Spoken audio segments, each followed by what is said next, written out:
हजूर मेरा सवाल है कि मैं सुनने में आया है कि ये जो अभी इन्होंने बच्चे की पैदाइश के बारे में जिक्र किया है कि डॉक्टर साहबान वो क्रोमोसोम तब्दील करके लड़का या लड़की ख्वाहिश के मुताबिक पैदा करवा सकते हैं, क्या ये इस्लामी नुक्ता निगाह से जायज़ है? अल्लाह ताला ने कानून बनाया हुआ अगर और खुदा की तख्लीक के कानून के ताबे कोई अमल हो तो उसका गलत होना नहीं कहा जा सकता।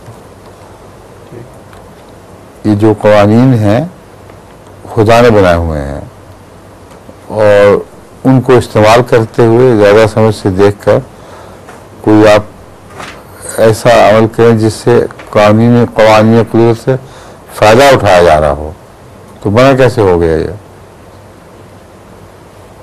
शिफा का अमल क्यों जायज़ समझते हैं आप? इल्म क्यों जायज़ है? बीमारियों की देखभाल ही है ना, उनके तौर के तौर पर दवाएं हैं। तो अगर वो कानूनी कुदरत के खिलाफ नहीं है तो ये भी एक बीमारी के नतीजे में बच्चे की तख्लीक मुख्तलिफ हो सकती है।